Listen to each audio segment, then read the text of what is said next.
আবার এই এই এই এই এই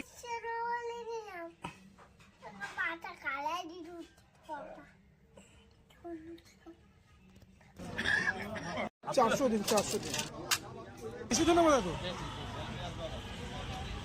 5 টাকা দিন। মূলো কত করে? ভাই মূলো কত করে ভাই? মূলোগুলো কচি হবে?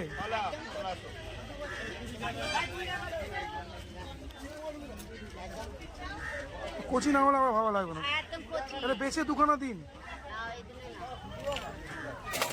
বাজার থেকে মাছগুলো কেটে আনার পরও ঘরে সে আমাকে বটি কাছে ধরতে হলো। একদম টাইম নেই, তাড়াতাড়ি রান্না করে খেয়ে তারপর অফিস বেরাতে হবে। মাসের শেষের দিন, কাজের বড্ড চাপ। যাক বন্ধুরা, আজকের রান্নাটা আমার মায়ের ভীষণ পছন্দের। কচি মূলো দিয়ে দেশি জ্যান্ত ট্যাংরা মাছের টালটালে পাতলা ঝোল।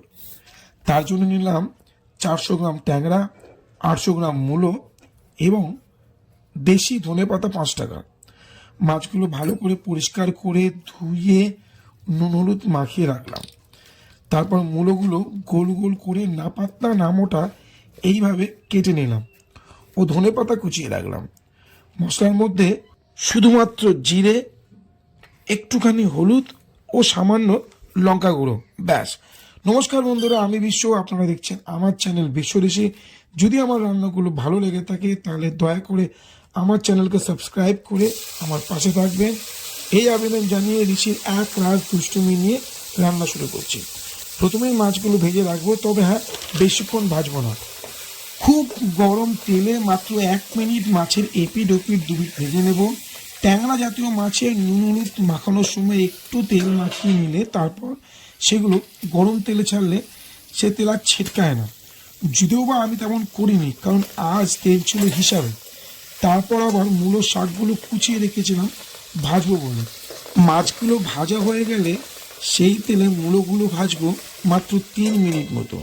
তারপর দিয়ে দেবো পরিমাণ মতো নুন হলুদ, 1 চামচ জিরে গুঁড়ো ও 1/2 চামচ লঙ্কা গুঁড়ো। এইসব দিয়ে আরও 5 মিনিট মূলোগুলো মশলা সমেত ভালো করে কষে নেব। তারপর জল দিয়ে চাপা দিয়ে দেবো। ঠিক মিনিট 6 পর খুলে দেব। খুলে মাছগুলোর উপর কুচিয়ে রাখা অর্ধেক ধনে পাতা ও 3-4টে কাঁচা লঙ্কা দিয়ে আবার ঢাকা দিয়ে দেবো এবং মাত্র 2 থেকে 3 মিনিট অল্প আছে, একদম অল্প আছে রেখে নামিয়ে নিয়ে বাকি অর্ধেক ধনে পাতাগুলো দিয়ে দেব। এই রান্নাটা খুব তাড়াতাড়ি হয় এবং খুব সুস্বাদুও হয়। যদি বিশ্বাস না হয় একবার ঘরে ট্রাই করুন আর আমাকে কমেন্ট বক্সে জানান কেমন হলো। সত্যি বলছি, দারুণ খেতে হয়। জ্যান্ত মাছের ঝোল জিরে বাটা দিয়ে, জিরে গুঁড়ো দিয়ে এমনিতেই ভালো হয়, কিন্তু এইভাবে একবার ট্যাংরা মাছ করে দেখুন। বিশ্বাস করুন, একবার এইভাবে ট্যাংরা মাছটা করে দেখুন, দেখুন কত সুন্দর খেতে হয়। তো বন্ধুরা, আজ আমি আসি, দেখা হচ্ছে আবার কালকে নতুন একটা রান্না নিয়ে। ততক্ষণ পর্যন্ত আপনারা ভালো থাকবেন, ভালোবাসবেন এবং আমার পাশে থাকবেন। নমস্কার।